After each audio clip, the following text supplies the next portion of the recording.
വൈകുന്നേരം ചായക്ക് എന്താ ഉണ്ടാക്കാന്ന് വിചാരിച്ച് നിൽക്കുമ്പോൾ കുറച്ച് പഴം ഉണ്ടായിരുന്നു. അപ്പോൾ പഴംപൊരി ഉണ്ടാക്കാമെന്ന് വിചാരിച്ചു, മക്കൾക്കും ഇഷ്ടമാണ്. അപ്പോൾ പഴം പൊരിക്കാൻ വേണ്ടി മാവൊക്കെ സെറ്റാക്കി പഴം പൊരിച്ചുകൊണ്ടിരിക്കുകയാണ്. അപ്പോഴാണ് എനിക്ക് ഓർമ്മ വന്നത്, ഒരു കോംബോ ഉണ്ടല്ലോ പഴംപൊരിയും ബീഫും, എപ്പോഴും കേൾക്കാറുണ്ട് കേട്ടോ. അപ്പോൾ ഇതെങ്ങനെയാണ് ഇതിൻ്റെ ഒരു ടേസ്റ്റ് എന്നുള്ളത് ഇതുവരെ ട്രൈ ചെയ്ത് നോക്കിയില്ല. കാരണം ഒരിക്കൽ ബീഫ് ഉണ്ടാകുമ്പം ചിലപ്പം പഴം പൊരിച്ചിട്ടുണ്ടാവില്ല, പഴം പൊരിക്കുമ്പോൾ ബീഫ് ഉണ്ടാവില്ല. ഇനി ഇത് രണ്ടുള്ളപ്പം ഓർമ്മയുണ്ടാവില്ല.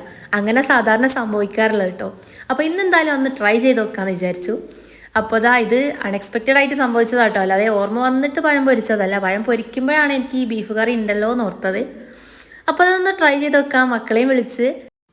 പിന്നെ ഈ പഴംപൊരി എന്ന് പറയുന്നത് എൻ്റെ കുട്ടിക്കാലത്ത് എനിക്ക് ഫേവറേറ്റ് സാധനമായിരുന്നു കേട്ടോ. ചെറുപ്പത്തിൽ ഞാൻ എവിടെയെങ്കിലും പോയേക്കാണെങ്കിൽ അവരൊക്കെ എനിക്ക് പഴംപൊരി ഉണ്ടാക്കി തരുമായിരുന്നു. കാരണം എനിക്ക് നല്ല ഇഷ്ടമാണെന്ന് അറിയുന്നതുകൊണ്ട്. അപ്പോൾ ഇപ്പം എന്തായാലും എനിക്ക് വലിയ ഇഷ്ടമൊന്നുമില്ല കേട്ടോ. ഉണ്ടെങ്കിൽ കഴിക്കുമോ, അത്രേ ഉള്ളൂ.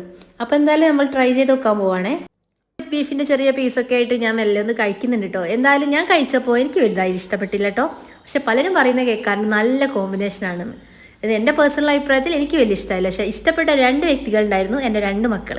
അവരെന്തായാലും പ്ലേറ്റ് കാലിയാക്കി തന്നിട്ടുണ്ട്. അപ്പോൾ ഓക്കെ, നിങ്ങളും ട്രൈ ചെയ്ത് നോക്കട്ടോ. Okay, by.